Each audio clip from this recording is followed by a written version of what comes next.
යහපත් දවසක් ප්‍රාර්ථනා කරනවා ඔබ සියලු දෙනාටම. අද පහන් කන්ද වටා එක් රැස් වී සිටින සියලුම දෙනාට බොහොම ආදරයෙන් කතා බහ කරන්න මාතෘකාවක් මම තෝරගත්තා. දරුවන් පිළිබඳව කතා කරන්න තෝරගත්තේ ඇයි?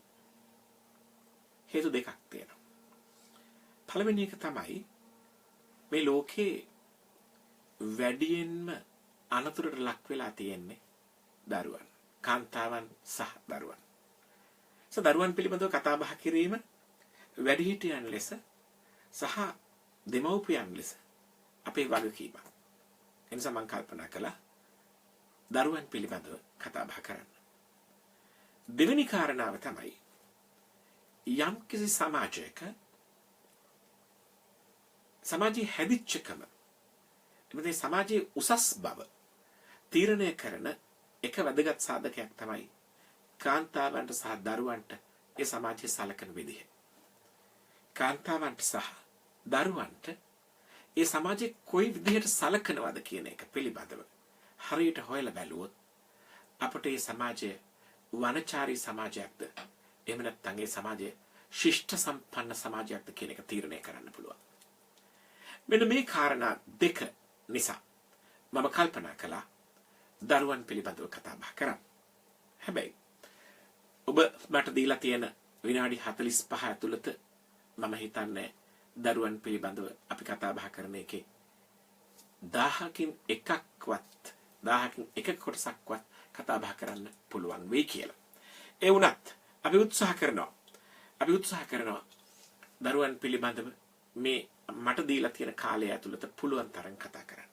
බැරි වුණොත් අපි තව දවසක ආපසු කතා කරමු.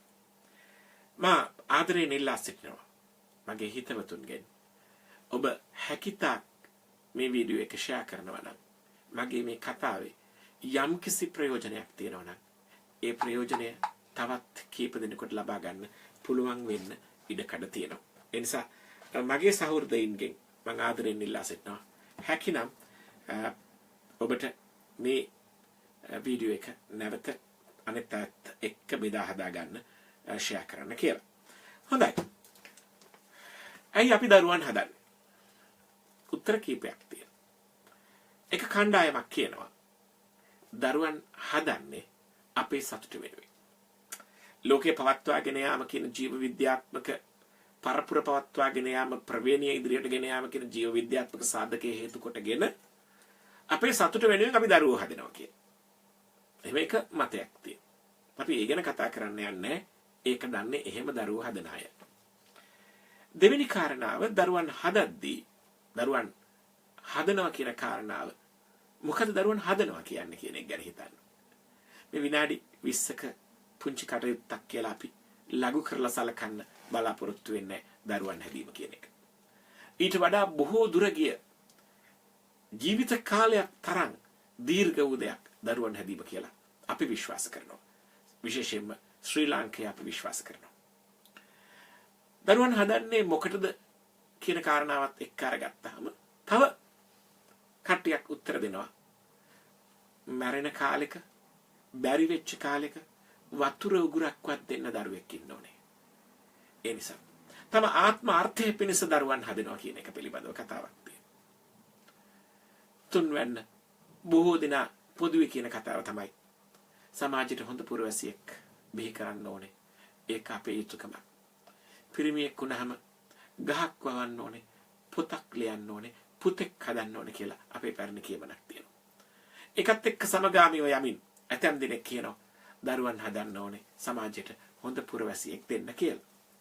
මම හිතන්නේ මේ තුනම එකට එකතු වෙච්ච අරමුණක තමයි වැඩි දෙනෙක් ඉන්නේ. තමන්ගේ සතුට වෙනුවෙන් තමන්ට දරුවෙක් ඉන්න ඕනේ, දරුවගෙන් අපි ප්‍රීති වෙන්න ඕනේ. අපි ලබන්න ඕනේ තරුණ වයසේදී දරුවෙක් ඉඳීමේ තියෙන සුන්දරත්වය.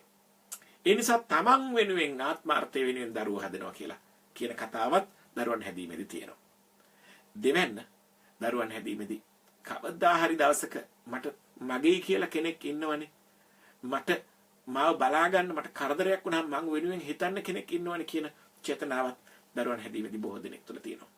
ඒකම හොඳ මිනිස්සෙක් හදන්න, දක්ෂයෙක් හදන්න, යහපත් මිනිස්සෙක් හදන්න, දක්ෂ ක්‍රීඩකයෙක්, ගායක ගායිකාවන්, කලාකාරයෝ එහෙම නැත්නම් මාර මිනිස්සෙක් කවදා හරි මම දරුවෙක් විදිහට හදනවා කියලා හිතන ආඩම්බරය ලබා ගන්න දරුවෝ හදනවා. මේ දරුවන් හැදීම පිළිබඳව කතා කරද්දී අපිට තියෙන අයිතිය මොකද්ද? දෙමව්පියන් වන අපිට තියෙන අයිතිය මොකද්ද දරුවන් සම්බන්ධයෙන්? අපේ රටවල කල්පනා කරනවා උඹ මගේ දරුවා මං කියන විදියට හැදෙන්න ඕනේ. මගේ අනසකයට තමයි දරුවා හැදෙන්න ඕනේ කියලා. දරුවා ගමන් මාර්ගය තීරණය කරන්නේ අපි. අද ලංකාවේ බොහෝ විට වෙලා තියෙන ලොකුම ප්‍රශ්නයක් තමයි ළමා වයස ළමයින්ට නැති වෙලා තියෙන එක හේතුවක් තමයි දරුවන්ට උගන්වන්න දෙමව්පියෝ දරන වෙහෙස. එක අතකින් අපේ රට වගේ රටක ආර්ථික අහේනියක ඉන්න අවස්ථාවක ඉන්න රටක පොහොසත් මිනිස්සුන්ට ධනවතුන්ට තමන්ගේ ජීවිත තමන්ට කැමති පරිදි තීරණය කරන්න පුළුවන්කම තියෙන වකවානුවක දුප්පත් මිනිස්සුන්ට මධ්‍යම පාන්තිකයන්ට ඉතුරු වෙලා තියෙන්නේ තමන්ගේ දරුවන්ට අධ්‍යාපනය ලබා දෙන එක විතරයි. අද අධ්‍යාපනය ලැබලත් තමන් බලාපොරොත්තු වෙන තැනට දරුවන් ගේන්න බැරි තත්ත්වයක් තියෙනවා. කොහොම නමුත් අපට සාමාන්‍ය පන්තියේ මිනිස්සුන්ට දුප්පතුන්ට මධ්‍යම පන්තියේ මිනිස්සුන්ට ඉතුරු වෙලා තියෙන්නේ දරුවන්ට උගන්වන එක. ඒ අතිනුත් ඒගොල්ලෝ කල්පනා කරලා බලනවා කොතෙන්ද මගේ දරුවා අරින්න ඕනේ. මගේ දරුවා දොස්තර කෙනෙක් වෙන්න ඕනේ. දොස්තරලා ගැන මම අද කතා කරන්න යන්නේ නැහැ. දරුවා දොස්තර කෙනෙක් වෙන්න ඕනේ, ඉංජිනේරුවෙක් වෙන්න ඕනේ. දරුවා ගුවන් නියමුවෙක් වෙන්න ඕනේ. වගේ දරුවා ඉතා ඉහළ තැනකට අරින්න පහළ දෙයක් බෑ, මේ පොඩි පහේ දෙයක් කරන්න බෑ. බස් ඩ්‍රයිවර් කෙනෙක් වෙන්න ඕනේ. එහෙම කියන්නේ උඩටමයි අරින්න ඕනේ. දරුවා යන්න ඕනේ ගුවන් නියමුවෙක් වෙන්න. මේ සිහිනේ දෙමව්පියන්ට තියෙනවා. අපිට කාටවත් ඒකට බනින්න බෑ. තමන්ගේ දරුවා ඉහළින්ම ඔසවලා තියන්න දෙමව්පියෝ හැම කෙනෙක්ම කැමතියි. ඒ නිසා දරුවට සිහින පලන් දෙනවා. අම්මලා තාත්තලා තමන්ට ඉෂ්ට කරගන්න බැරි වෙච්ච සිහිනය කවදා හරි දරුවගෙන් දකින්න දරුවට සිහින ඔටුනු පලන් දෙනවා. ඊට පස්සේ සතෙක් වගේ කෙවිත ගත්ත සතෙක් වගේ මේ දරුවා වර්ගන යනවා. මගේ කතා බහ ඔබ සියලු දෙනා එකතු වෙලා බෙදාගනි කියලා මම විශ්වාස කරනවා. හැම කෙනෙක්ම ෂෙයා කරන්න පුළුවන් නම් අපි වැඩි දෙනෙකුට කතා කරන්න ඕන්ගේ අදහස් ගන්න අපිට පුළුවන්කම ලැබෙනවා. අද දවසේ දරුවන් පිළිබඳව කතා කරන්න මම සම්පූර්ණයෙන්ම යොදාගන්නේ උදාහරණ. මම මේ ලෝකයේ ඇසූ දුටු දේවල්. මගේ ප්‍රේක්ෂකයින්, මගේ රසිකයින් මට කියපු කතන්දර. මට ඔබ ලියලා එවලා තියෙන ඉන්බොක්ස් එකට ලියලා එවලා තියෙන කතන්දර උදාහරණ එක්ක තමයි මම කතා කරන්න සූදානම් වෙන්නේ. දැන් ලංකාවේ දරුවන් හැදීම සහ විදේශ රටවල දරුවන් හැදීම පිළිබඳව සංසන්දනයක් කිරීම වටිනවා කියලා මම හිතනවා. ඒ නිසා මේවට උදාහරණ කියනවා. මේ රටවල් වල දරුවා හදන්නේ තමන්ට වැඩ ගන්න, තමන්ට අනාගතේ වතුර උගුරක් බොන්න නෙමෙයි බහුතරය. අවුරුදු 18 වෙනකොට ළමයාට දරන වියදම නවත්තනවා. විභාග සම්බන්ධයෙන් කරන වියදම හැරෙන්න වෙන වියදමක් කරන්නේ නැහැ. ඔවුන්ට රස්සාවක් කරලා රැකියාවකින් උපයා ගන්නා දේන් අමතර දේවල් කරගන්න කියලා. බහුතරය මම කියන්නේ. හැමෝම නෙමෙයි. විශේෂයෙන්ම විදේශිකයෝ. අපේ රටේ අම්මලා තාත්තලා මීට වඩා හාත්පසින්ම වෙනස්. දැන් දරුවා හම්බ කරගන්න ඕනේ මම ඔයාට වියදම් කරන්නේ මේ අවුරුද්ද විතරයි, ඊටු ටික ඔයා කරගන්න ඕනේ කියලා. හුඟක් තරුණ ළමයින්ට ආණ්ඩුව ඉතා අඩු වියදමකින් ඉගෙන ගන්න පහසුකම් දෙනවා, රස්සාවල් හොයලා දෙනවා, සහගයක් දෙනවා. Tamanට වෙනම ගෙදරකට යන්න කියලා අවුරුදු 18 වෙනකොට දෙමව්පියෝ දරුවන් වෙලවනවා. දරුවෝ හුඟක් දෙනෙක් 18 දී අයින් වෙනවා කියලා කියනවා. අපේ රටවල් වල අපේ සංස්කෘතිය ලාංකේය අපි එහෙම නැහැනේ.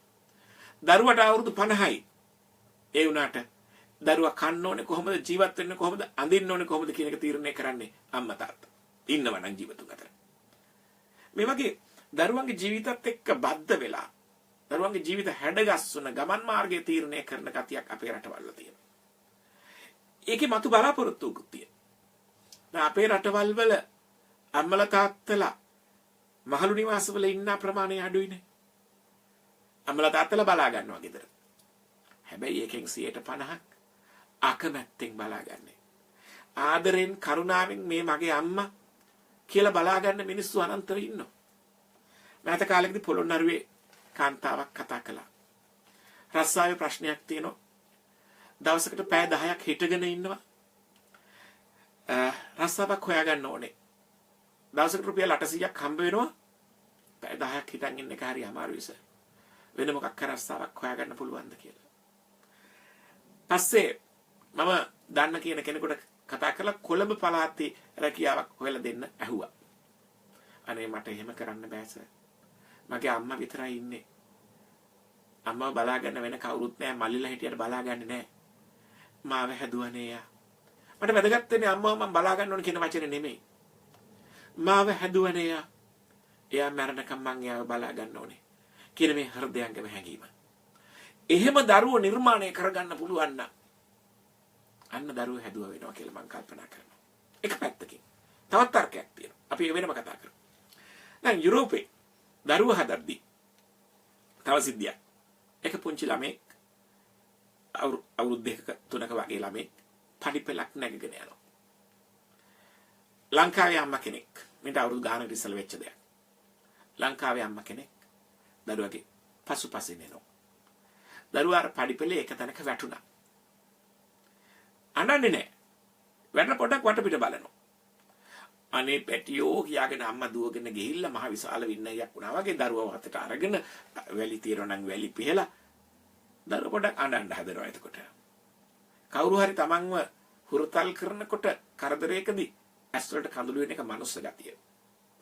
එතකොට එතන හිටපු විදේශීය කාන්තාවක් අර අම්මා ළඟට ඇවිල්ලා කියනවා දරුවට වැටෙන්න දෙන්න. ජීවිතේ වැටීම් තියෙනවා. දරුවට නැගිටින්න දෙන්න. දරුවෝ නැගිටින්න ඕනේ. එයාට තනිවම ඒ ගැටලුවට මුහුණ දෙන්න ඉඩ දෙන්න. මේක තමයි අපි දරුවෝ හදද්දී කරන්න නැති බරපතලම ප්‍රශ්නේ. නොකරන බරපතලම කාරණා. දරුවන්ට ස්වභාවිකව වර්ධනය වෙන්න අපි ඉඩ දෙන්නේ නැහැ. දරුවන්ට වැටෙන්න, වැටලා නැගිටින්න තමන්ට කවුරුත් නැති වෙලාවක තත්වයට මුහුණ දෙන්න පුරුදු කරන්න. අපේ රටේ දරුවෝ හදන්නේ හරියටම හුරතල් බල්ලෝ හදනවා වගේ. හුරතල් බල්ලා ගෙදර තියාගෙන නාවලා බෝල් පිහලා දාලා ඉන්ජෙක්ෂන් දීලා විටමින් දීලා ඇඳේ ඉඳලා කාමරේට සාලෙට ගෙනියන්නේ අතේ වඩාගෙන. බල්ලට සමාජ ආශ්‍රයක් නැහැ. දරුවන්ටත් එහෙමයි. වැරදිලාවත් ගේට්ටු වස්සෙන් රිංගලා බල්ලා එළියට ගියොත් වාහනයක බ්‍රේක් හඬක් ඇහෙනවා. කැලිත් නැහැ බල්ලාගේ. හැබැයි එළියේ ඉන්න වල් බල්ලෝ ගැන හිතන්නකෝ. උන් පාරේ හැමතිස්සෙම එහා මෙහා පනිනවා. වාහන හැප්පෙනවා බල්ලා අස්සෙන් රිංගලා යනවා. බල්ලට තියෙනවා ඥානයක්. පවතින තත්වයක ගැටෙන්න, සිද්ධි වලට මුහුණ දෙන්න, සමාජ ප්‍රතිරෝධ වලට ඔරොත්තු දෙන්න පුළුවන් ගතියක් බල්ලට එනවා. දරුවෝ හදද්දී බල්ලෝ වගේ හදන්න කියලා නෙමෙයි කියන්නේ. දරුවෝ හදද්දී දරුවන්ට ප්‍රශ්න වලට මුහුණ දෙන්න ඉඩ හරින්න. අපේ රටවල් වල අම්මලා තාත්තලා දරුවන්ට ප්‍රශ්න වලට මුහුණ දෙන්න ඉඩ හරින්නේ නැහැ. හැමතිස්සෙම අල්ල ගන්නවා. අවංකව සරලවම කියනවා නම් අපිට ගහකට නගින්න බෑ. පුංචි කාලේ ජනෙල් පඩියකට නැග්ගත් කවුරු හරි වැඩිහිටියෙක් දුවගෙන ඇවිල්ලා පිටිපස්සෙන් අල්ලලා බහින්න වැටේ නැගිටින්න එපා නගින්න එපා කියලා අපිව ආරක්ෂා කරනවා. නමුත් දඩබ්බරකමට යම්කිසි ප්‍රමාණයකට දරුවෙකුට දරුවගේ වයසදී කරන්න ඕන කරන දේවල් කරන්න ඉඩ හැරලා තිබ්බම ඒ ළමයා මෝරනවා. ඒ ළමයා පරිණත වෙනවා. ඒ ළමයා සමාජයට මුණ දෙන්න සූදානම් වෙනවා. නිකන් හිතන්න. ළමා වයසදී මෙහෙම බලාගෙන ඉඳලා ළමයාට කිසිම දෙයක් තනියම කරගන්න දෙන්නේ නැති අම්මලා තාත්තලා හදිසියෙ මැරුණොත් අර දරුවා අනාථයි නේද? ජීවිතය ගැන දැනුමක් නැහැනේ. සමාජයට මුණ දෙන්න ඕනේ කොහොමද කියලා දන්නේ නැහැනේ. දරුවන්ට යම් කිසි ප්‍රමාණයකට ඉඩ දෙන්න ඕනේ සමාජෙත් එක්ක ගැටෙන්න. සමහර වෙලාවට ළමයින්ට ජයග්‍රහණයම ඕනේ. අම්මලා තාත්තලා පුරුදු කරලා තියෙනවා මගේ ළමයා පළවෙනියා වෙන්න ඕනේ. ශිෂ්‍යත්ව විභාගයෙන් පාස් වෙන්නම ඕනේ. කතික තරංගෙන් එයා දිනුවේ නැත්තම් ඉතින් ඉවරයි. දරුවට වඩා ප්‍රශ්නේ අම්මලා තාත්තලට. අම්මලා තාත්තලා ඒක අරගත්ත නිසා දරුවට මේක මහ විශාල මානසික පීඩාවක් වෙනවා. මා දන්නා කුඩා දරුවෝ බොහෝ දෙනෙක් අවපීඩන තත්ත්වවලට ලක් වෙලා තියෙනවා. අම්මලා තාත්තලාගේ මේ අදි බලාපොරොත්තු නිසා. අම්මලා තාත්තලා දරුවන්ට කියලා තියෙන්නේ ඔයා තමයි රේස් එකේ පළවෙනියා වෙන්න ඕනේ. ස්පෝර්ට් මීට් එකේ පළවෙනියා වෙන්න දිනන්න ඔයා දුවන්න ඕනේ. ඔයාට පුළුවන්. විටමින් ಜಾති ගෙනත් දෙනවා දුවන්න පුරුදු කරනවා. අනේ මොකක් හරි කාරණාවක් නිසා ඊට වඩා දක්ෂ ළමෙක් පළවෙනියා වුණොත් අම්මලා තාත්තලාට මූණ දෙන්න අර දරුවට බැරි වෙනවා. දරුවා දුවන්නේම පළවෙනි යවුනේ නැත්තම් මං ඉවරයි කියන මානසික පීඩනයක් දරාගෙන. එහෙම දරුවන්ගේ ආවපීඩන තත්ත්ව ඇති වෙලා තියෙනවා. ඉගෙන ගැනීමේදී මේක හුඟක් වැඩියෙන් තියෙනවා. ළමයට උගන්වන්න ඕනේ. කියලා දෙන්න ඕනේ. පළවෙනිය වෙනවා නම් හොඳයි කියන්න ඕනේ. පළවෙනිය වීම විතරක් නෙමෙයි දරුවගේ ජීවිතය. ලෝකයේ වැදගත්ම දේ ළමයි පන්තියේ පළවෙනිය වෙන එක නෙමෙයි. සමහර වෙලාවට දරුවන්ට පොඩි නිදහසක් අවශ්‍ය කරනවා. මම දන්නවා වික්ටර් රත්නායක වරක් කියලා තුන මීට අවුරුදු ගණනාවකට ඉස්සර පුවත්පත් සාකච්ඡාවකදී කිව්වේ කියලා මට මතකයි. අපේ ගෙදර හුණු ගාන්නේ නැහැ. බිත්තිවල ළමයින්ට අඳින්න ඉඩ දීලා තියෙනවා ඇති වෙන්න කියලා. ළමයි බිත්තු කිලුටු කරනවා. ඒ වැහුණු කූරු අරගෙන චිත්‍ර අඳිනවා. ළමයාට නිදහසේ අදහස් ප්‍රකාශ කරන්න දෙමව්පියෝ ඉඩ දෙන්න ඕනේ. අපේ සමහර ගෙවල් වල හරිම පිළිවෙලයි ලස්සනයි. දරුවට ලියන්න කොළ දීලා තියෙනවා. හැබැයි එක පෑන් කූරක් පෑන් ඉරක් බිත්තියක තිබුණොත් ඒක මහ ලොකු වරදක් කරනවා. මොකටද දරුවෝ හදන්නේ මේ විදියට කියලා මම කල්පනා කරනවා. හරි දේ වැරදි දේ දරුවන්ට කියලා දෙන්න ඕනේ. හැබැයි එහෙම කියලා දෙන ගමන් දරුවා කරන දේ පිළිබඳව දරුවට තමන්ගේ ස්වභාවික හැසිරීම වලට යන්න නිදහස දෙන්න ඕනේ කියලා මම කල්පනා කරනවා. ඔබ කල්පනා කළ යුතුයි කියලා මම කල්පනා කරනවා. සමහර වෙලාවට දරුවන්ව මේ විදිහට හදාගෙන යද්දී අම්මලා තාත්තලා කරන තව වරදක් මම දැකලා තියෙනවා. දැන් ওই දරුවා මොන හරි නරක වැඩක් කරනවනේ. කොහොම හරි කෑ ගහලා අඬලා කඩේට ගිහිල්ලා මේක ඕනෙමයි කියලා අරන් එනවා. මම නම් දැක්කොත් එහෙම සාප්පුවකදී කඩේකදී ළමෙක් අඬලා අම්මලා තාත්තලාගෙන් ඉල්ලනවා මම හොරෙන් ඌදිහා බලලා ඔරවනවා. නපුරු මූණක් පෙන්නනවා.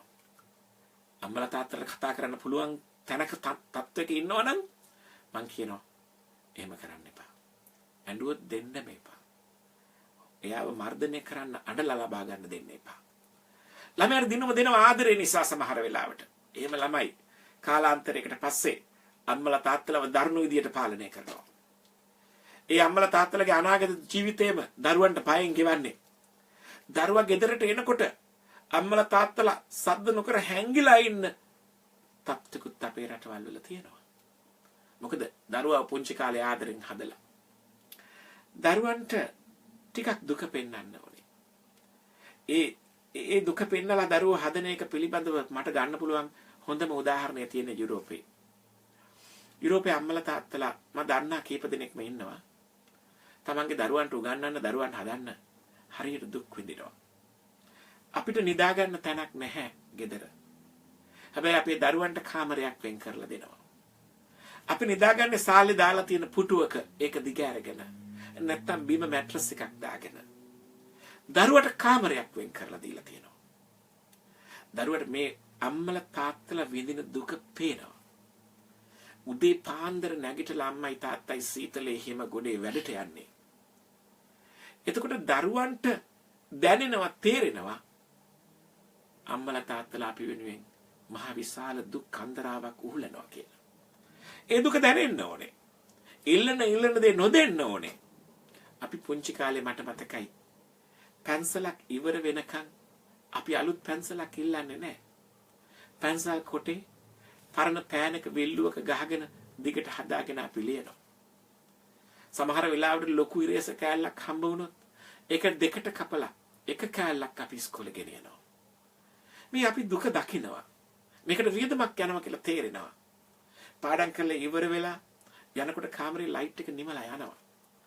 නමුත් අලුතෙන් හැදෙන දරුවෝ හුඟක් දෙනකොට අම්මලා තාත්තලා විඳින මේ දුක පේන්නේ නැහැ, තේරෙන්නේ නැහැ. මම ඔබට කිව්වනේ අම්මලා තාත්තලා විඳින දුක දරුවන්ට පොඩ්ඩක් පෙන්වන්න ඕනේ කියලා. දුක පෙන්නලා හදන්න ඕනේ. මම අර ඉස්සර කියපු යුරෝපේ දරුවන් සම්බන්ධ උදාහරණයේදී අම්මෙකුයි තාත්තෙකුයි දරුවෝ දෙන්නම හැදුවා. ශ්‍රී ලාංකේය අය යුරෝපේ හිටියේ. දරුවෝ දෙන්නම හැදුවා. ඒගොල්ලන්ට උගෙන්නුවා. හැබැයි අම්මයි තාත්තයි හරියටම දුක් විඳින බව ඒ දරුවෝ ඇස් දෙකෙන් දැක්කා. දැන් ඒගොල්ලෝ ලොකුයි. ඒ තාත්තගේ ඇස්වල කඳුළු. තාත්තා මට කියනවා අනේ මගේ දරුවෝ දෙන්න පුදුම ආදරණීය දරුවෝ දෙන්නේ. මම ඒගොල්ලන් ගෙදරට ගියා. දරුවෝ වෙනම ඉන්නේ. හැමදාම අම්මට තාත්තට කතා කරලා බලනවා, ගෙදරට ඇවිල්ලා බලනවා. ඒගොල්ලන්ගේ ගෙදර බාත්රූම් එකේ ගහලා තියෙනවා ටෙලිෆෝන් නම්බර. හදිසි අනතුරකදී වැටුණොත් කරදරයක් වුණොත් මේ නම්බරයට කතා කරන්න ලොකුවට ගහලා තියෙනවා. ගිනිවන හමුදාවේ නම්බරේ ගහලා තියෙනවා. ඇම්බියුලන්ස් එකේ නම්බරේ ගහලා තියෙනවා. දරුවන්ගේ නම්බර ගහලා තියෙනවා හැම තැනම. අම්මයි තාත්තයි ගැන කොච්චර අවධානයකින් ඒගොල්ලෝ ඉන්නවද? ඒගොල්ලෝ අම්මටයි තාත්තටයි කරන්න පුළුවන් උපරිම සැලකිලි සැලකනවා. ඒ වගේම මම දැකලා තියෙනවා මෙහි. දරුවෝ ගැන හිතන්නේ නැතුව තමන්ගේ ජීවිත ගැන විතරක් හිතලා හැම සෙනසුරාදා ඉරිදම බාබකියු දාලා පාටි දාලා දරුවන්ට තමන්ගේ ජීවිතත් එක්ක බෙදා ගන්න ඉඩ නොදී තමන්ගේ ජීවිතත් එක්ක දරුවෝ සම්බන්ධ කරගන්න නැතුව වෙනම හිටපු දෙමව්පියෝ. ඒගොල්ලෝ ඇතම් දෙනෙක් ඉක්මනින් අයින් වුණාට පස්සේ අම්මලා තාත්තලා පිටස්තරයෙන් විදියට සැලකනවා. ෆාදර්ස් ඩේ එකට කාඩ් එකක් අරින එක, මදර්ස් ඩේ එකට මල් පොකුරක් අරින එක, තෑග්ගක් දෙන එක. ඔවුන්ගේ ජීවිතවල අම්මලට තාත්තලට සලකන ක්‍රමය බවට පත් වෙලා තියෙනවා. මේක හරි පුදුමයි සමහර වෙලාවක. එහෙම පුදුම තැනුත් අපි දැකලා තියෙනවා. දරුවෝ දිහා ආදරෙන් බලපු අම්මලා තාත්තලට උඟක් දරුණු විදියට වද දෙන දරුවොත් දරුවෝ දිහා කිසිම විදියකින් බලපු නැති අම්මලා තාත්තලට වයසට ගියාම ඉතා කරුණාවෙන් ආදරෙන් බලන දරුවොත් මේ සමාජයේ ඉන්නවා. දෛවය හරි ක්‍රූරයි. මං හිතන්නේ කර්මය වෙන්නේ නැති ප්‍රතිසන් දෙන්න කියලා. සමහර දෙනෙකුට එහෙම තියෙනවා. නමුත් අපි සැලසුම් කරගත්තොත් අපිට පුළුවන් නම් දරුවෝ හැදීම කියන එක ලොකු සබ්ජෙක්ට් එකක් බවට පත් කරගෙන දරුවන් හැදීම බොහොම කල්පනාවෙන් උවමනාවෙන් කරනවා නම් හරි විදියට දරුවෝ හදා ගන්න පුළුවන් කියලා අපි විශ්වාස කරනවා. අපි අතින් වෙන වැරදි නැති කරගන්න. අපි නිකන් බලමු අපි ඇති කරගන්න වැරදි දරුවෝ හදද්දි දෙමව්පියෝ කරන වැරදි කීපයක්. මම පළවෙනි එක ඔබට කිව්වනේ. අඩුපාඩු පෙන්නලා හදන්න ඕනේ. ළමයා ඉල්ලන එක දෙන්න හොඳ නැහැ. පුළුවන්කම තියෙද්දි නොදී ඉන්න ඕනේ. අවශ්‍යතාවයට විතරක් ඉල්ලන්න. මොකද පුංචි ළමයි ආස වුණාම දෙයක් ඉල්ලනවා. හැබැයි ඒක ලැබුණට පස්සේ කිසිම සැලකිල්ලක් නැහැ. ඒක විසි කරලා දානවා.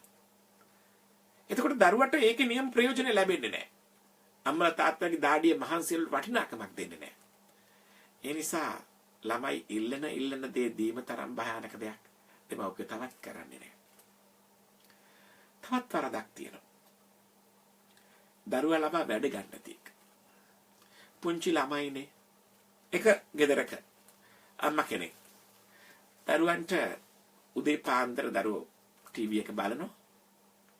අම්මා ඔරෙන්ජ් ජූස් එක හදලා ළඟට ගෙනල්ලා දීලා බීලා ඉවර වෙනකන් ඉන්නවා. හිස් වීදුරු දෙක අරගෙන යන. මම කිව්වා මේක වැරදි.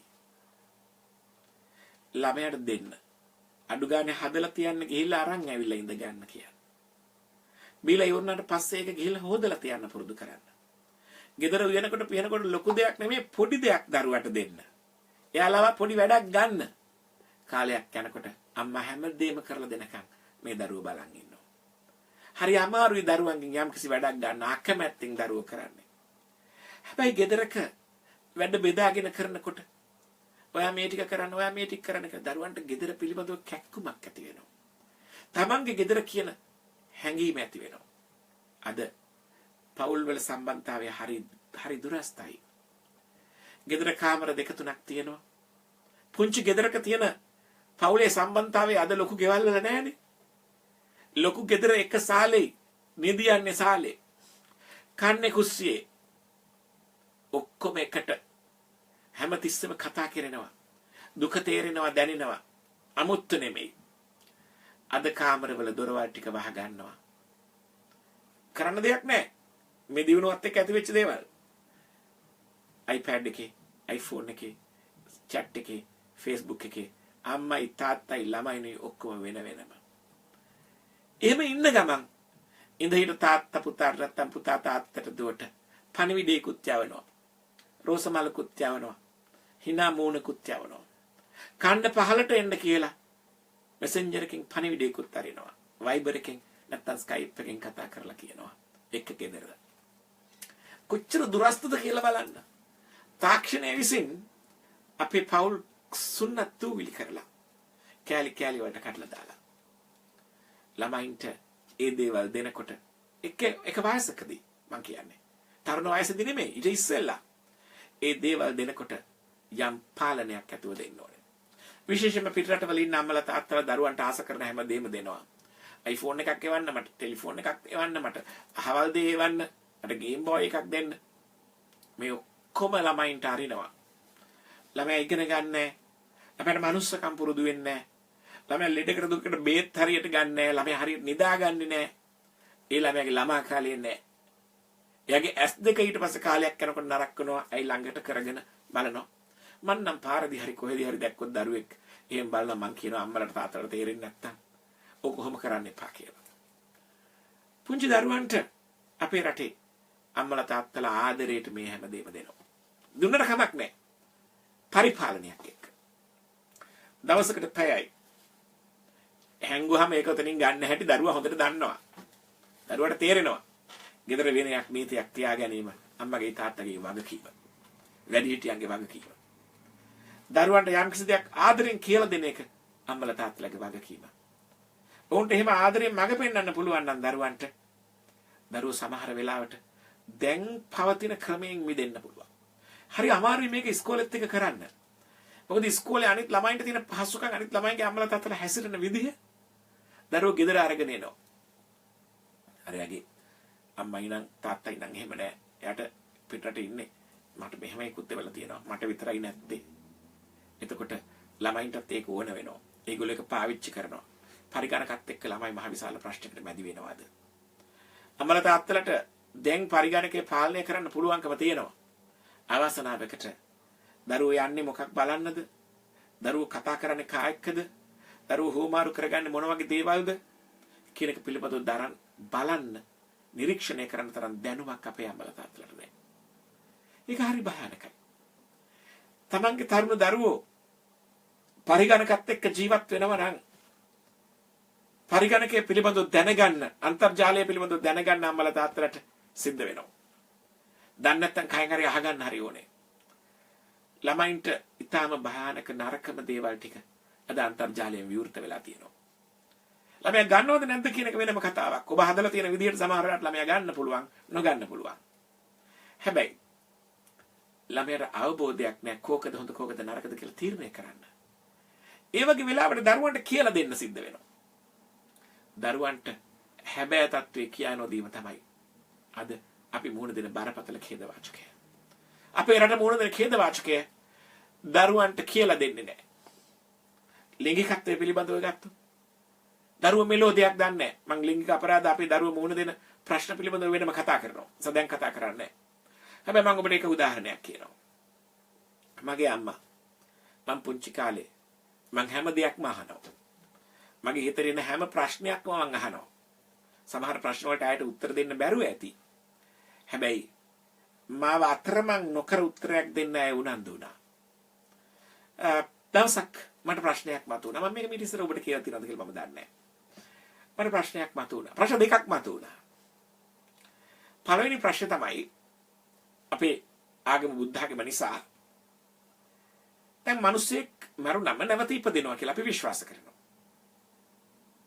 මිනිස්සෙක් මැරිලා නැවත ඉපදෙනකොට කවුරු හරි අම්මා කෙනෙක්ගේ කුසයේ ගිහිල්ලා ගර්භාෂයේ ගිහිල්ලා තමන්ගේ ආත්මය තැම්පත් වෙන්න එපාය.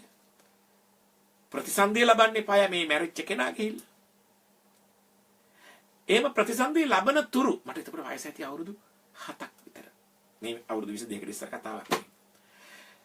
එතකොට මං අහනවා මම මේක අහන්න කෙනෙක් නැතුව හිටියේ වෙලාවේ මේ ගැන හොඳම දැනුම තියෙන කෙනා හාමුදුරුවෝ කියලා මම විශ්වාස කරන් හිටියා. ප්‍රතිසන්දිය ලබන්න පෙර එයා කොහෙද ඉන්නේ කියන එක පිළිබඳව ප්‍රශ්නයක් මට තිබුණා. අපේ ගෙදර පිරිතක් තිබුණා. රෑ හාමුදුරුවන්ගේ වැඩම වන්න තිබුණා. මමත් තව එක්කෙනෙකුත් කවුරු හරි කෙනෙකුත් ගියා.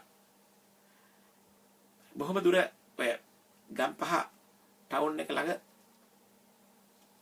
මං හිතන්නේ නගර සභාව ආසන්නයේ තමයි අපේ ගෙදර මහ ගෙදර තිබුණේ. එතනලා ටිකක් ඈතට ඇවිදින කිලෝමීටරයක් දෙකක් ඇවිදගෙන යන්න ඕනේ විජේරාම් පාරේ පන්සලක් තුනක් පහළගම පන්සලද ඉහළගම පන්සලද කියලා. ඒ පන්සලේ හාමුදුරුවන්ගේ තමයි එක්කගෙන එන්න ඕනේ. වඩම්මගෙන එන්න ඕනේ. ඒ කාලේ හාමුදුරුවෝ ඒවට වෙලා බල් ගාස්තු ගණන් හිලව් වාහන මුකුත් කල්පනා කරන්නේ නැහැ. හාමුදුරුවන්ට ගිහිල්ලා කතා කරලා අපි එක්කගෙන ආවා. හාමුදුරුවන් එක්කගෙන එන ගමන් මට දැන් හොඳ අවස්ථාව මේ ප්‍රශ්නය අහන්න. මම හාමුදුරුවන්ගෙන් අහනවා හාමුදුරුවනේ මට පොඩි ප්‍රශ්නයක් තියෙනවා දැනගන්න. මේ දැන් කවුරු හරි කෙනෙක් මැරිලා ඊළඟ ආත්මේ ගර්භාෂයක පිළිසිඳ ගන්න පෙර කොහෙද ඉන්නේ? දැන් අවුරුදු 7 වුණාට මට තිබුණු ප්‍රශ්න ටිකක් වැඩි. හරි ප්‍රශ්න. කියවලා දැනගෙන ප්‍රශ්න වැඩි වුණාම අහන්න එපා කාගෙන් හරි. හාමුදුරුවෝ මොකද්ද කිව්වේ කියලා මට මතක නැහැ. උත්තරයක් දුන්නේ නැහැ කියලා මතකයි. පැහැදිලි උත්තරයක් දුන්නේ නැහැ. ඇවිල්ලා බණ කියලා යන් ලෑස්තිනකොට අම්මත් එක්ක ටිකක් වෙලා කතා කරනවා මම දැක්කා. පහුදා උදේ අම්මා මට කතා කරලා කිව්වා. ලොකු පුතා මේක ඉච්චර ගණන් ගන්න එපා. හාමුදුරුවෝ කිව්වා ඔයා හරියට පැහිලා නරක් වෙලා කියලා. දැන් නම් එහෙම කිව්වත් කමන්නේ මම ඒ කාලේ එහෙම පැහිලා නරක් වෙලා හිටියේ නෑ. අවංකව. මට තිබුණේ ප්‍රශ්නයක්. ගර්භාෂයක පිළිසිඳ ගන්න ඉස්සෙල්ලා ආත්මය කොහෙද ඉන්නේ කියන සැබෑ ප්‍රශ්නේ මේ තියෙන්නේ බෞද්ධයෙකුට එන්න පුළුවන්. හාමුදුරුවෝ කල්පනා කළා මගේ වයසට ඇහියුතු ප්‍රශ්නයක් නෙමෙයි ඒක කියලා. මම නරක් වෙලා කියලා. මං කියන්නේ හාමුදුරුවෝ ගර්භාෂයට බය වුණා. වචනේ ටිකක් බරපතලයි. අපේ රට කොච්චර පසුගාමීද කියලා. හැබැයි මං ඒ වෙලාවේ ලොකු සතුටක් ලැබුවා. මොකද මට හාමුදුරුවෝ ඒ ප්‍රශ්නෙට උත්තර දුන්නා නම් මං දෙවෙනි ප්‍රශ්නෙත් අහනවා. ඔබට නිසා මට දැන් මේක කියන්න පුළුවන්. දැන් මම ලොකු නිසා මට දැන් මේක කියන්න පුළුවන්. මගේ දෙවෙනි ප්‍රශ්නේ මොකද දන්නවද? මිනිස්සෙකුට බැරිද තමන්ගේම පුතා වෙන්න කියලා? දැන් කොහොමද මේ ප්‍රශ්නේ ඔබට දැනෙන්නේ? මම දැන් ටිකක් අඳුම් කුඳුම් කියලා. දැන් මෙහෙම හිතමු. මං හිතපු විදිය. අවුරුදු 7යි. මට හැමදේම අම්මා කියලා දීලා තිබුණේ. මිනිස්සෙක් විවාහක මිනිස්සෙක් කියලා හිතමු. තමන්ගේ බිරිඳ සමග සංසර්ගයේ යෙදෙනවා. බිරිඳට දරු ගැබක් හට ගන්නවා. සංසර්ගයේ යෙදිලා දවසකින් හරි මොහොතකින් හරි කෙටි කාලයකින් මේ මිනිස්සයා මැරෙනවා. මරුණම එයාගේ ආත්මයට ඇවිල්ලා අර ඒ ප්‍රශ්නෙට එන්න තමයි අර ඉස්සෙල්ලා ප්‍රශ්නේ මගේ ගාව තිබුණෙත්. එයාගේ ආත්මයට ඇවිල්ලා තමන්ගේ බිරිඳගේ කුසේ පිළිසිඳ ගන්න බැරිද? උදාහරණයක් විදියට තමන් විසින් සංසේචනය කරනු ලැබූ බීජයේ ආත්මය ලෙස ඇතුල් වෙන්න බැරිද? එහෙම වුණොත් මට මගේ පුතා වෙන්න බැරිද? වගේ ප්‍රශ්නයක්. දැන් නිකන් හිතන්න.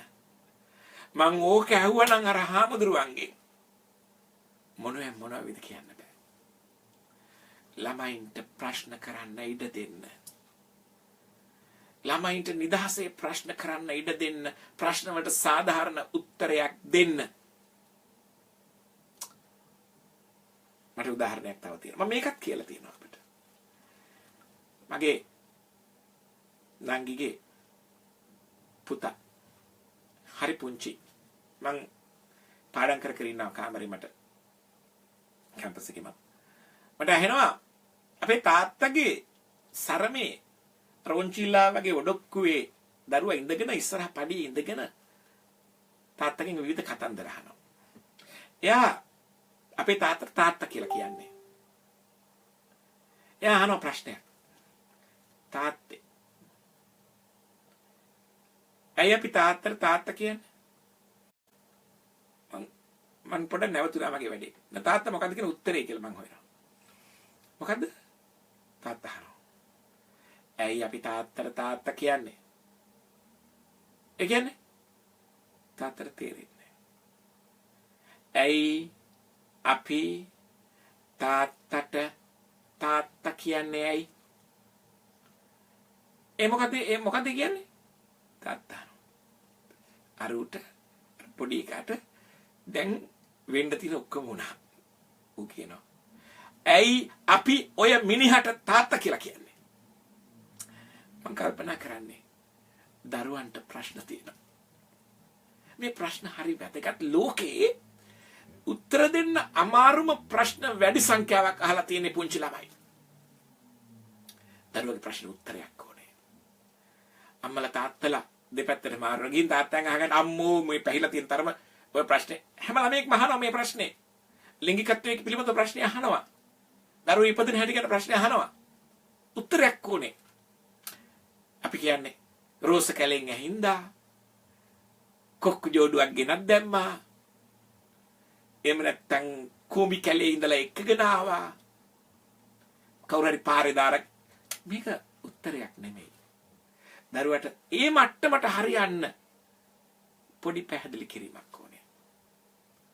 ප්‍රංශේ අවුරුදු 6 සිට ඉහළ ළමයින්ට පෙන්වන්න නිර්දේශ කරපු වීඩියෝ පටයක් තියෙනවා. ඒ වීඩියෝ පටේ තියෙන්නේ ප්‍රංශ සුප්‍රසිද්ධ ඩොල්ෆින්ලා සමග ක්‍රීඩා කරන කාන්තාවක්.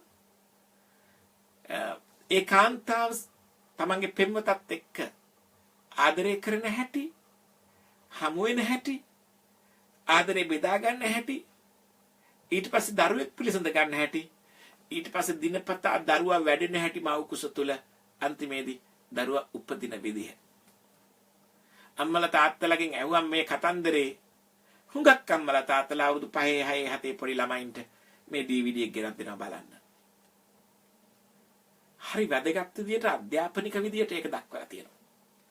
මට කියන්න මේ ප්‍රශ්නය දරුවා ඇහුවොත් Tamanගේ යාළුවෙක්ගෙන් එයා මොන වගේ උත්තරයක් දෙයිද? එයා දන්න අත්දැකීම අනුව තමයි එයා. එතකොට ඒ යාළුවගේ දන්නේ නැත්නම් ටිකක් වැඩිමහලු කෙනෙක්ගෙන් ඇහුවොත් තරුණ ළමයෙක්ගෙන් ඇහුවොත් එහෙම මේ පොඩි ළමයා එයා කොහොම ඒක කියලා දෙයිද? නැහැදිච්ච නරක කෙනෙක්ගෙන් මේක ඇහුවොත් එයා කොහොම කියලා දෙයිද? කාටවත් මගේ දරුවව විනාශ කරන්න ඉඩ තියන්න එපා. ඔබ දරුවට උත්තරයක් දෙන්න. ඔබ දරුවට පිළිතුරු දීම තුල ඔබට වාසි දෙකක් හිමි වෙනවා. එකක් තමයි ඔබ පිළිබඳව මහ විශ්වාසයක් ගොඩනැගෙනවා. පුංචි කාලේ ගොඩනැගෙන විශ්වාසයෙන් මැදි වයසට තරුණ වයසට යනකොට දරුවෝ දෙමව්පියන් පිළිබඳව නැති කරගන්නවනේ. අම්මගෙන් මේකට උත්තරයක් ගන්න බෑ. තාත්තගෙන් මේකට උත්තරයක් ගන්න බෑ. මොකද ඒගොල්ලන්ගේ දැනුම් මට්ටම ඉහළ යනවා. අම්මලා තාත්තලාගේ දැනුම පෝෂණය වෙන්නේ නැහැ. එක තැන තියෙනවා. පරම්පරා ගැටුමත් ඒකත් එක්ක එනවා. හැබැයි පුංචි කාලේ ඉඳලම අම්මට තාත්තට චුට්ටක් මහන්සි වෙලා දන්න කෙනෙක්ගෙන් අහලා හරි දරුවට උත්තරයක් දෙන්න පුළුවන් නම් ඔබේ දරුවට ඔබ ගැන විශ්වාසයක් නිර්මාණය වෙනවා. ඔබේ දරුවට ලැබිය යුතු නිවැරදි පිළිතුර ලැබෙනවා. ඒ පිළිතුර සමහර වෙලාවට දරුවගේ මුළු ජීවිත කාලයටම බලපානවා වෙන්න පුළුවන්. අනුන්ගෙන් දේවල් අහන්න තියන්න එපා. මට කෝච්චිය යනකොට මම ප්‍රංශේ පැරිස් නුවර ඉඳලා නීස් නගරයට කෝච්චිය එනවා. රැක. එනකොට මගේ වටේ කැරකුණා ලස්සන පිරිමි ළමයි. එයා ඇවිල්ලා මට කිව්වා මගේ රැවුල ලස්සනයි කියලා. මං කිව්වා බොහොම ස්තුතියි. කොහෙද යන්නේ? ඊට පස්සේ එයා මට කිව්වා එයා සමලිංගිකයෙක්. මට හරි ආසයි ආව හමුවෙන් පිළිබඳව. ඔහුගේ කතාව මට වැදගත් වෙයි කියලා මම දන්නවා. මං ඇහුවා එයා ගියේ කොහෙද? එයාගේ පෙම්වතා බලන්න ගියා. බලලා යන ගමන් ගොඩක් විස්තර කිව්වා. එයා කොහොමද මේක ඉගෙන ගත්තේ? කොහොමද ඔබ සමලිංගිකයෙක් වුණේ කියලා මං එයාගෙන් ඇහුවා.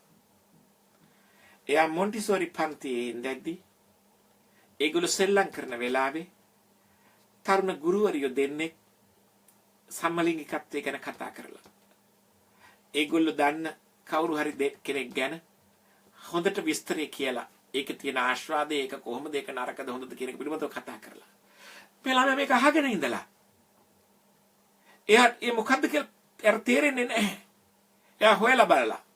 කර්මෙට එයාට අහුනේ එයාගේ නෑදෑය වෙන ටිකක් වැඩි මහලු පිරිමි ළමයෙක්.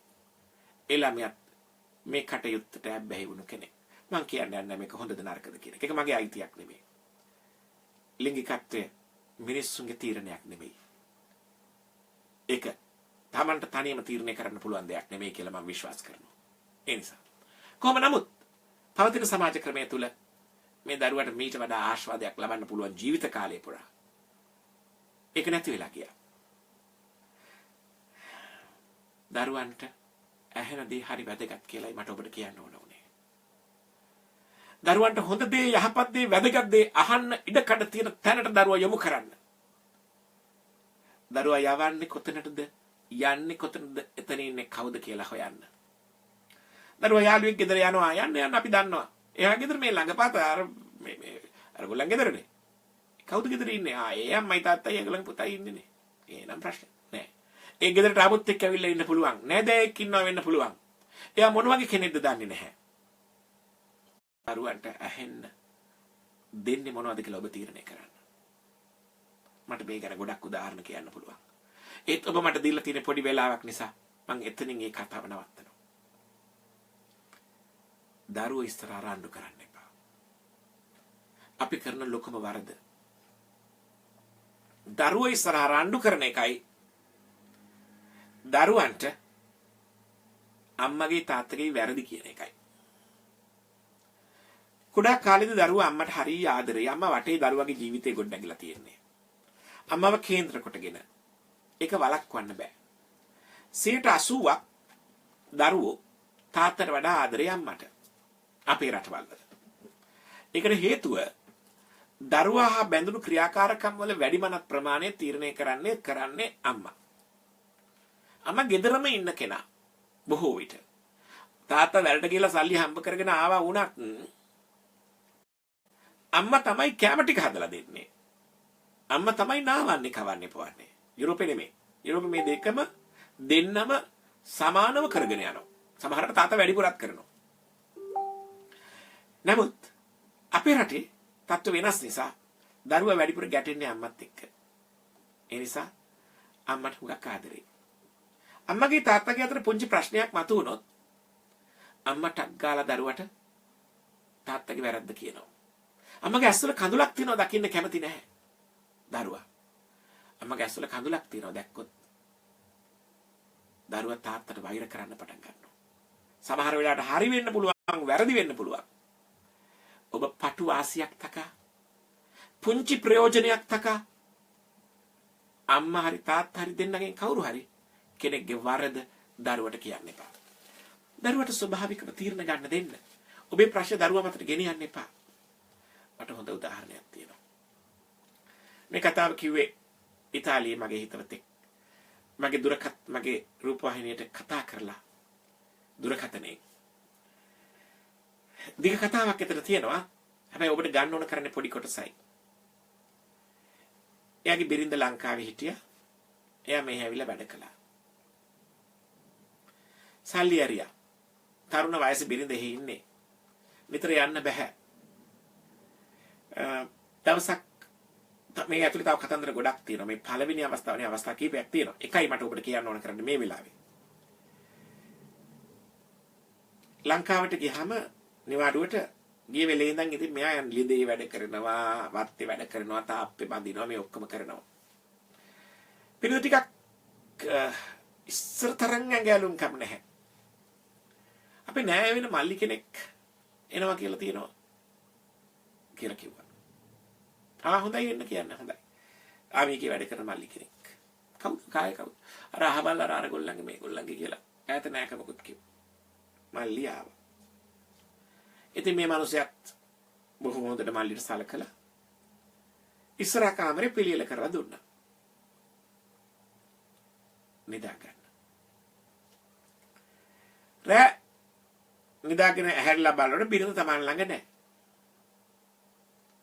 මෙයා වැසිකිළිය පැත්තට ගිහිල්ලා බැලුවා. ලිඳ ගාවට ගිහිල්ලා බැලුවා. අනිත් කාමරේ බැලුවා, කුස්සියේ බැලුවා. නැහැ. ඒ නිසා නිකමට ඉස්සරහා කාමරේ පැත්තට ගිහින් බලනකොට අර තරුණයා සමග තමන්ගේ බිරිඳ අමුසැමියන් ලෙස හැසිරෙනවා. මෙයා ආපසු කකුල අරගෙන හැරෙනකොටම ඒගොල්ලෝ දැක්කා. බිරිඳ දුවගෙන ආවා. බිරිඳ දුවගෙන ගේ පිටිපස්සෙන් ලිඳ පැත්තට දෙව්වා. සැමියා පස්සෙන් දුවලා ගිහිල්ලා බිරිඳව අල්ලගත්තා. අල්ලගෙන කිව්වා කලබල වෙන්න එපා. කෑ ගහන්න එපා. ලිඳට පනින්න දෙයක් වෙලා නෑ ඔයාට. සත්ත නොකර ගෙට ඇවිල්ලා නිදා ගන්න. අර ගෑනු කෙනා අඬනවා. අඬන්න එපා. දුවට හැරේ. තරුණ වයසට ලං වෙච්ච දුවෙක් ඉන්නේ. දුව දැනගනි. මේ තාත්තා කොයි තරම්නම් වෙනස් විදියට හිතන මිනිස්සෙක්ද කියලා බලන්න. අම්මගේ වරද අස්පන අපිට දැකලා ඒක ගැන කතා කරන්න එපා. පස්සේ කතා කරමු කියලා කිව්වා. දුවට ඇහි කියලා. මට ඒ තාත්තා ගැන මහ විශාල ආදරයක් ගෞරවයක් ඇති වෙනවා. එහෙම ඉවසන්න මිනිස්සුන්ට පුළුවන් ද තමන්ගේ දරුවා වෙනුවෙන්? දාරක ප්‍රේමය ඒ තරම් විශාල එකක්. මිනිස්සු කලබල වෙලා කොයි තරම්නම් දේවල් කරනවද? හැබැයි මේ තාත්තා කලබලය තුල පවා තමන්ගේ ජීවිතය අස්පන අපිට කඩා වැටෙද්දි බිමට වැටලා කුඩු කුඩු වෙලා සීසීකඩ යද්දි තමන්ගේ ජීවිතය තමන්ගේ දරුවට නරක ආදර්ශයක් ලැබේ කියලා සද්ද නොකර හිටියා. පහුවදා උදේ ඉතුරු ටිකත් ඔබ අහන්න කැමතියි කියලා මම දන්නවා. මට පේනවා මේ මූණේ කතාවේ ඉතුරු ටික අහගන්න පුදුම උවමනාවක් තියෙන කියලා. පහුවදා උදේ අර මනුස්සයාට නැගිටින්න කියලා කිරිබත්තු යලා කණ්ඩ දීලා එක මේසෙ ඉඳගෙන කාලා මල්ලි ආපහු මේ පැත්තේ ඉන්න එපා කියලා යවුවා. මම කිව්වා මේ මිනිස්සයාට ඔයා නම් කියලා වචනයක් නෑ මහත්තයා. මේවා සද්ද බද්දට පැතිරලා ගියා නම් මගේ දුවට ලැජ්ජයි, මගේ දුවට තේරෙයි, මගේ දුවට ලැබෙන ආදර්ශය වැරදි. මොකද මේ මිනිස්සයව හදන්න බැරි කෙනෙක් ඔයා දැන් මෙහෙ ඇවිල්ලා හිටියට තාමත් ඔව් මහත්තයා එක සැරයක් බැඳපු අලුත අවුරුදු දවසේද නත්තල් දවසේද ගෙදර කට්ටියම එළියේ රතිඤ්ඤ පත්තු කර කර හිටියලු. අහස් කූරු යව හිටියලු. මෙයා හදිස්සියේ ගෙට ගිහිල්ලා එන්න ගියාලු. බිරිඳ හිටියේ නැති නිසා ඇතර බිරිඳ යනකොට බිරිඳගේ නංගීගේ සැමියා සමග සැමියා බදාගෙන ඉන්නවලු බිරිඳ. මෙයා දැකලා තිගැස්සුනලු මොකද කියලා. මෙයා ඇහුවලු අවුරුද්දට කිස් එකක් දුන්නා කිව්වලු. මට හොඳ වචන එනවා කියන්න. ඔබ ඒ වචන දන්නේ නැති නිසා මම ඒ වචන පරිස්සම් කරගන්නවා. මට කියන්න ඕන එක නෙමෙයි. අම්මලා තාත්තලා තමන්ගේ දරුවෝ ඉස්සරහ හැසිරෙන විදිහ, තරහ ගන්න විදිහ, දුක පෙන්නන විදිහ, අනිත් අයට සලකන විදිහ හරි වැදගත්. ළමයා ක්‍රියාවෙන් අවබෝධ කරගන්න සත්වයක්. මට හොඳ උදාහරණයක් දෙන්න කියන්න. එක පුංචි දරුවෙක් අම්මලත් එක්ක සාප්පු යනවා. සාප්පු යනකොට අම්මලගෙන් ඉල්ලනවා අර බෙලෙක් පිඟන් තියෙන්නේ. ඉස්සර තුන බෙලෙක් පිඟන්. මැද ඇපල් ගෙඩියක් තියෙන, රෝස මලක් තියෙන, මොන හරි පින්තූරයක් තියෙන බෙලෙක් පිඟන් තිබුණා. මට බෙලෙක් පිඟන් දෙකක් අරන් දෙන්න, බෙලෙක් පිඟන් දෙකක් අරන් දෙන්න කියලා අඬනවා. අම්මයි තාත්තගේ පුතා වර ලස්සන පිඟන් තියෙන්නේ. නෑ මට මේක අරගෙන දෙන්න, මට මේක තියාගන්න ඕනේ. හේයි. ඔය දින නාකි වුණාම මට කන්න දෙන්න. දැන් ඔබට තේරෙනවද? දරුවා දකිනවා මේ අම්මගේ හරි තාත්තගේ හරි වයසක දෙමව්පියෝ දෙන්නට ඒ ගෙදර කන්න දෙන්නේ බෙලෙක් පිඟන් වල. දරුවා හිතනවා වයසට ගියාම අම්මලා තාත්තලාට සලකන්නේ මේ විදිහටයි කියලා. ඒ අම්මලා තාත්තලාට තරුවිසි වෙන්නේ නැති. ජීවිතය ඉගෙන ගන්න නැති. අර පුංචි දරුවා දෙමව්පියන්ට ජීවිතය ගැන කියලා දෙන්න ඇති. දරුවෝ ඉස්සරහා හරියට පරිස්සම් වෙන්න ඕනේ. දරුවන් ඉදිරියේ කතා බහ කරන දේවල් පිළිබඳව හරියට ප්‍රවේශම් වෙන්න ඕනේ. මොකද ඔබටයි මටයි වඩා වැඩි මතකයක් පුංචි දරුවන්ට තියෙනවා. ඒ දරුවෝ තමන් අහන දකින දේ හරි ඒ වෙලාවේ කතා කරන්නේ නැති වුණාට අවුරුදු ගාණක් ගිහිල්ලා හොඳ මතකේ නාපසු කියනවා වෙන තැනකදී. ඒගොල්ලන්ට තමන්ට දැනෙන දේ සමහරවිට අහන් ඉන්නවා කියලා පේන්නේ මේ දරුවා. අම්මලා තාත්තලා වැඩි හිටියෝ වෙන කතාවක. ඒ වුණාට එයාගේ ඔළුවේ ඒක ධාරණය වෙනවා. පස්සේ වෙලාවක අපි නොහිතපු වෙලාවක මේ ළමයා කියනවා අයියදා මෙහෙම කිව්වේ කියලා. දරුවෝ ඉස්සරහ කතා කරද්දී එක්ක පරිස්සමට කතා කරන්න, එක්ක ඔබ හැමතිස්සෙම කතා කරද්දී හරි විදියට කතා කරන්න ඉගෙන ගන්න. ඔබට මේ අධ්‍යාපනයේ තියෙනවා නම් දරුවට නිත්‍යතින්ම ඒ පහසුකම ලැබෙනවා. ඒ නිසා දරුවන් ආරක්ෂා කර ගැනීම පිළිබඳව ඉතා විශාල කාර්යභාරයක් ක්‍රියාපටිපාටියක් අපිට තියෙනවා. දරුවෝ හදනවා කියන්නේ විනාඩි 20ක වැඩක් නෙමෙයි කියලා මම ඔබට ඉස්සෙල්ලා කිව්වේ ඒකයි. මොකක්ද දෙනෙක් හිතනවා ඒක තමයි වැඩේ කියලා. නෑ. දරුවෝ හදනවා කියන්නේ ඊට වඩා මහ විශාල දෙයක්. දරුවට තමන්ගේ වැරද්ද පෙන්නලා දෙන්න ඕනේ. ඒක හැමතිස්සෙම ගහලා බැනලා නෙමෙයි, කෑ ගහලා එපා වෙන්න නෙමෙයි. පළවෙනි පියවර ආදරෙන් කියලා දෙන්න ඕනේ. වැරදි වෙලාවට වැරදි කියන්න ඕනේ. විශේෂයෙන්ම පිටස්තර ළමයි එක්ක දරුවා ඉන්න වෙලාවට අම්මලා තාත්තලා දකිනවා තමන්ගේ දරුවා එහා ගෙදර ළමයාට වරදක් කරනවා. අපේ දරුවට අපි ඒක කියලා දෙන්නේ නැහැ. අපි ඒ වෙනුවට මොකද කියන්නේ? ගෙදර ඇවිල්ලා අනිත් අයත් එක්ක කියනවා මෙයා හරි චණ්ඩියා. අර එහා ගෙදර චමල් පුතාගේ කොණ්ඩෙන් ඇදලා බිම දාගෙන ගැහුවානේ. කරාටකාරයෙක් වෙයිද දන්නේ ලොකු උනහම. ළමයා මොකද හිතන්නේ? ළමයා හිතන්නේ මේක තමයි ජීවිතේ. මේක තමයි අපට දෙන ආදර්ශය. මේක හොඳ දෙයක්. මේක මාර සතුටුදායක දෙයක් කියලා දරුවෝ හිතනවා. තාත්තලා කියලා දෙන දේවල් ඉතා වැදගත් වෙනවා. දරුවන්ගේ හොඳ නරක පිළිබඳව. එයා වැරදි වැඩක් කළාම ඒකට ප්‍රශංසා කළොත් දරුවා කල්පනා කරනවා මේක තමයි හොඳ වැඩේ කියලා. අනිත් කාරණාව දරුවා හොඳ දෙයක් කළාම ඒ හොඳ දෙයට ප්‍රශංසා කිරීම හරි වැදගත් වෙනවා. දරුවා හොඳ දෙයක් කරපු වෙලාවට ඒ හොඳ දෙයට ප්‍රශංසා කිරීම, අගය කිරීම දරුවා බලාපොරොත්තු වෙනවා. දරුවන් අගය කිරීම ඉතාම වැදගත් වෙනවා. අපේ රටවල ළමයින්ට නැති අවාසනාවන්ත තත්වයක් තමයි දරුවට ඇහුම්කන් දෙන්නේ නැතිකම. දරුවා අගය කරන්නේ නැතිකම. හොඳ දෙයක් කරලා දරුවා ආවම ඒ දරුවට ඒක හොඳ දෙයක් ඔබ කළේ කියලා ඒකට ආඩම්බර වෙනවා දෙමව්පියෝ කියලා පෙන්වන තරමට මහන්සි වෙලා ඒක නැවත නැවත කියන තරමට දරුවා ඒ හොඳ දේ නැවත කරනවා. ඒ වගේම තමයි නරක දෙයට බනින එක. ගහන්නවද එපාද? එක්කෙනෙක් අහලා තිබුණා මේ ඉන්බොක්ස් එකේ මගේ දරුවා හරියට වැරදි කරනවා. ඔබ අහලා තියෙන ප්‍රශ්න වලට අපි වෙනම කතා කරමු. නමුත් මේක මෙතෙන්ට අදාළ නිසා මම කියනවා. හරි දඟයි. මං අර ගහනවා. කමක් නැද්ද? මෙහෙමයි. එක එක දරුවගේ මානසිකත්වය වෙනස්.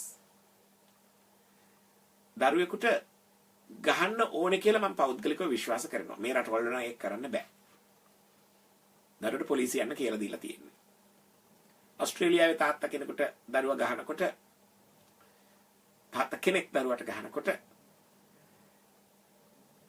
දරුවා කියලා මම පොලිසියට කෝල් කරනවා කියලා නම්බරේ බලලා පොතේ ලියලා තියෙනවා.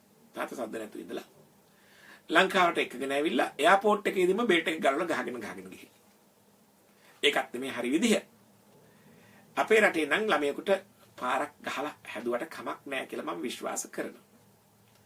මොකද හැමතිස්සෙම ගහන්නේ ගැන මේ කතා කරන්නේ. ඉඳලා හිටලා ඉතා බරපතල වරදකදී දරුවට ශාරීරික වේදනාවක් ලැබෙන දෙයක් කළොත් ගහන විදිහක් තියෙනවා නේද? ලොකු මිනිහෙකුට ගහනවා වගේ දිගට හරහට ගහන එක නෙමෙයි. දරුවට යම් රිදිල්ලක් ඇති වෙන්න ගැහුවට කමක් නැහැ කියලා මම පෞද්ගලිකව හිතනවා. හැඳි ගන්න නැතුව හදන හොද්ද කැටි ගහනවා කියලා ගමේ මිනිස්සු ඔකට ඉස්සර කිව්වේ. දරුවෙක් හදනකොට හොඳ දේත් ආදරෙත් ඔබට දෙන්න පුළුවන් නම් පොඩ්ඩක් වරදකදී ලොකු වරදකදී පාරක් ගැහුවට කමක් නැහැ කියලා අපි විශ්වාස කරනවා. දැන් දරුවා කරන දේවල් ඇප්‍රීෂিয়েට් කරන එක, අගය කරන එක, දරුවන්ට අහුම්කම් දෙන එක ඊට වැදගත් වෙනවා. වැඩි වියටපත් වෙච්ච තරුණ දරුවෙක් කිව්වා පුංචි කාලේ චිත්‍ර ඇඳගෙන ඒවට ලකුණු අරගෙන රිපෝට් කාඩ් එකේ ලකුණු අරගෙන තාත්තට ගෙනල්ලා පෙන්න. තාත්තා බොහොම උගත් මිනිස්සෙක්. තාත්තට ගෙනල්ලා පෙන්නනකොට ඔක අරන් යන්න මට දැන් වැඩ තියෙනවා. දරුවා දුර්මුඛ වෙනවා. දරුවා හරි ආසයි තමන්ගේ ලකුණු ටික තමන් නිර්මාණය කරපු දේ. තමන් කරපු දේ තාත්තට අම්මට ගෙනල්ලා පෙන්නන්න, වැඩිහිටියෙකුට පෙන්නන්න. ඒ ප්‍රශංසාව, appreciation එක, දරුවා අගය කිරීම දරුවට මහා මෙරක් වටිනවා. තමන් කරන වැඩේ පොඩ්ඩකට නවත්තන්න. නැත්තම් පස්සේ ඕගොල්ලන්ට පසුතැවිලි වෙන්න වෙයි. කොච්චර ලොකු වැඩක් යන්න මෙතනින් මගේ මේ යකා උස්සන්න නැතු මම මේ ලොකු වැඩක් කර ඉන්නවා එනවා මෙතන කියලා එළවලා දාන එක කරන්න පෙර පොඩ්ඩක් හිතන්න.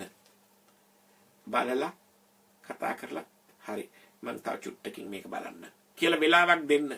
ඒක හරි වැදගත්. ඒ වගේම තමයි දරුවට ඔබ පොරොන්දුවක් වුණොත් ඒ පොරොන්දුව ඉෂ්ට කරන්න. බැරි පොරොන්දු දෙන්න එපා. හවස 5ට දරුවව එක්ක යන්න එනවා කියලා ඔබ කිව්වොත් රවට්ටන්න බොරුවට කියන්න එපා. ගමනක් යන්න යට ඕනේ, චිත්‍රපටියක් බලන්න යන්න ඕනේ, මොන හරි දෙයක් කරන්න ඕනේ. මම එක්ක යන පස්සේ එක්ක යන්න. කීයටද කියන්න? 5ට තාත්තට වෙන වැඩක් තියෙනවා. එන්න බෑ. එන්න බැරි නම් කියන්න ඉක්මනින්. එන්න බැරි නම් එයාට පොරොන්දු වෙන්න එපා. පොරොන්දුව කඩ කළොත් ඒකට සම්පූර්ණයෙන්ම සමාව ඉල්ලන්න.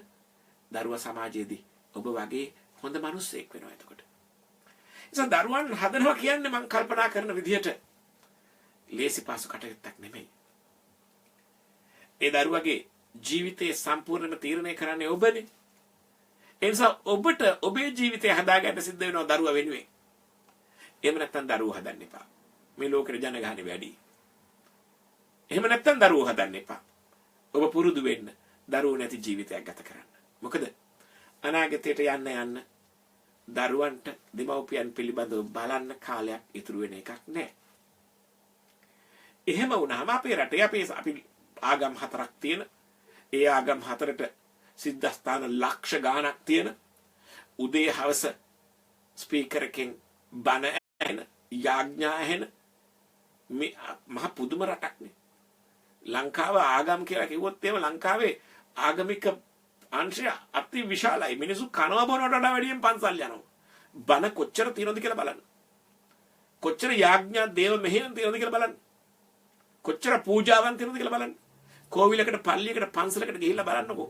ඒ වගේ උත්සව දවසකට කොයිතරම්නම් සෙනඟක් රැස් වෙනවද? හැබැයි අම්මලා බලු කූඩුවල, තාත්තලා පාරවල් වල, ඉස්පිරිතාලේ ඇඳන්වල අම්මලා තාත්තලා බලන්න දරුවෙක් යන්නේ නැහැ. මහලු නිවාසවල, කලාවල් වල ගිහිල්ලා වාහනෙන් බස්සලා යනවා. මං කියන්නේ අර ආගමික මහවිශාල ආගමික භක්තියයි අපට තිබුණු 2500 වසරක සංස්කෘතික ඉතිහාසයයි එක්ක මේ දේවල් වෙන එක වළංගු නැහැ කියලායි. ඒ දෙක එකට යන්නේ නැහැ කියලායි මං කියන්නේ. එහෙම නොතිබුණා නම් අම්මලා තාත්තලාට අර විදිහට සලකන එක ඕකේ. කමක් නැහැ. මොකද අරම සංස්කෘතියක් තිබුණේ නැහනේ. අරම ශිෂ්ටාචාරයක්, අරම ආගමක්, අරම හික්මීමක් තිබුණේ නැහනේ. එහෙනම් කමන්නේ. හැබැයි එහෙම තියාගෙන මෙහෙම වෙන එක ගැන තමයි අපිට ප්‍රශ්නයක් තියෙන්නේ. යුරෝපේ තත්ත්වෙ හුඟක් වෙනස්. මෙහෙත් ඉන්නවා අම්මලා තාත්තලා මැරණකම් ළඟ තියාගෙන බලාගෙන ඉන්න අය. මැරණකම් බලාගෙන ඉඳලා දීපල ටික ලබා ගන්න උනන්දුවෙන් සලකන අයත් ඉන්නවා. හැබැයි බහුතරය අම්මලා කැමති නෑ, අම්මලා තාත්තලා කැමති නෑ ළමයි Taman ගැන බලනවට. ඒගොල්ලන්ගේ ජීවිතේ නිදහස ඒගොල්ලන්ට ඕනේ. අපිට අපේ පාඩුවේ ජීවත් වෙන්න ඕනේ. ඒගොල්ලෝ අවසාන කාලේ මහලු නිවාසයකට යනවා කොතනියම ජීවත් වෙනවා. දරුවෝ ඉඳලා හිටලා ඇවිල්ලා මංකතොටකදී හම්බෙලා තේ එකක් බීලා කෝපි එකක් බීලා ගෙදරට ඇවිල්ලා කෑමක් කාලා එහෙම යනවා. බැරිම තැනදී තමයි ස්පිරිතාලට ගිහිල්ලා මහල් නිවාසෙට ගිහිල්ලා නවතින්නේ. දරුවන්ගෙන් බලාපොරොත්තු වෙන්නේ නැහැ. අපි හරියට බලාපොරොත්තු වෙනවා. බලාපොරොත්තු වෙනවා මදිවට ඒගොල්ලෝ අහවල් දෙය කරයි මෙහෙම කරයි කියලා බලාගෙන ඉඳලා අන්තිමේදී ළමයි නාකි වෙනකන් ළමයිගේ ජීවිත හසුරවනවා. විශේෂයෙන්ම කසාද බැඳලා පස්සේ ජීවිත හසුරවනවා. හරි භයානකයි. ඒ ගැන වෙනම කතා කරන්න ඕනේ. ඒක පෞල් ප්‍රශ්නයක් හින්දා මට මතක් කරන්න දවසක ඒ ගැන කතා කරන්න වැඩිහිටියන් විසින් පෞල් අවුල් කරන හැටි ගැන තමන්ගේ දූපුතුන්ට ඇඟිලි ගහලා ඒක වෙනම කතා කරමු. අපේ රටවල් වල දරුවන්ගෙන් බලාපොරොත්තු වෙන ප්‍රමාණය වැඩි, දරුවන්ට කරන ප්‍රමාණය වැඩි. හැබැයි මේක හරියට ප්‍රැක්ටිකලි හරියට ප්‍රායෝගිකව හොඳට වෙන්නේ නැහැ. ඒ නිසා ප්‍රශ්න වැඩි. දරුවන් කාගෙන්ද ප්‍රවේශම් කරගන්න ඕනේ කියන එක පිළිබඳව ප්‍රශ්නයක් තියෙනවා. මට ඒ ගැන කතා කරන්න ගොඩක් කරුණු තියෙනවා. අපේ හිතවතුන් ලියපුවක් තියෙනවා. මම හිතනවා මම වෙන දවසක ඒ ගැන කතා කළොත් හොඳයි කියලා. ඔබ මට දීලා තියෙන වෙලාව පැනලා මම කතා කළා. මම ඔබේ නිල්ලීමක් කරනවා. මගේ Facebook පිටුවේ පිරිලා ඇති තවත් එකක් තියෙනවා. මොකද මේකට හදිසි අනතුරක් සිද්ධ වුණු වෙලාවක පාවිච්චියට ගන්න. ඒකට ඔබ සම්බන්ධ වෙලා ඉන්න. දෙවැන්න මේ වීඩියෝ එක ඔබට යම් කිසි දෙයක් ඔබට දැනුණා නම් ප්‍රයෝජනවත් දෙයක් තිබුණයි කියලා හිතෙනවා නම් තවත් කෙනෙක් එක්ක බෙදා හදා ගන්න. මට අතීතයේ හිටපු මහ විශාල හිතවතුන් සංඛ්‍යාවක් ඉන්නවා මගේ සහෘදයි. ඒගොල්ලොත් එක්ක යන්න මට ගමනක් තියෙනවා, කතාවක් තියෙනවා කරන්න. අපිට ටික හරි අපේ රටේ මිනිස්සුන්ගේ ඔලු ටික හොදන්න පුළුවන් ඒ කියලා අපි විශ්වාස කරනවා. අපේ මිනිස්සුන්ගේ ආකල්පවල විශාල වෙනසක් අපි ඇති කරගත්තේ නැත්නම් අපේ රට විශාල විනාශයකට ගොදුරු වෙනවා. මේ પરම්පරාව හදන්න බෑ. අපේ પરම්පරාව ආයි හදන්න බෑ. වේලිච්ච ගස්වල අතු නමන්න බෑ, කැඩෙනවා. හැබැයි ලපටි ගස් තව තියෙනවා. ඒ තරුණ පරපුර හුඟක් ඉහළින් ඉන්නේ අපිට වඩා. එයාට හරියාකල්පේ දෙන එක විතරයි තියෙන්නේ. අපිට හොඳ රටක් හදාගන්න පුළුවන්. අද තරුණ තරුණියෝ බොහෝ දෙනෙක් හොඳ ආකල්පමය ගමන් මාර්ගයක් පෙන්ලා නැති නිසා යාල යනවා මිසක් ඒගොල්ලන්ගේ සහජයෙන් ඒගොල්ලෝ යාල යනවා නෙමෙයි. ඒ නිසා ඔවුන්ව ආරක්ෂා කර ගැනීම, මගේ රට ආරක්ෂා කර ගැනීම, මගේ රට මගේ පරපුරට නෙමෙයි ඊළඟ પરම්පරාවට රට ඉතුරු කරලා දෙන යුතුයකමේ කොටසක් වෙනවා කියලා මම හිතනවා. ඒ නිසා ඔබ සියලු දෙනාම හැකිතාක් මේ වීඩියෝ එක ෂෙයා කරනවා නම් ඒක මට කරන උපකාරයකට වඩා අපි අපට කරගන්න උපකාරයක් වෙයි කියලා මම විශ්වාස කරනවා. දරුවන් ආරක්ෂා කරගත යුත්තේ කාගෙන්ද? දරුවන්ට උපද්‍රව පැමිණෙන්නේ කොතනින්ද අපට නොපෙනෙන? අපි නොදන්නා තැන්වල සැඟවී සිටින යක්ෂයෝ කවුරුන්ද? අපි එළියට ආරින දරුවා හැමතිස්සෙම ආරක්ෂිතද කියන එක පිළිබඳව අපි ඊළඟ පහන් කන්දකදී කතා කරනවා. ඔබට යහපත් දවසක්.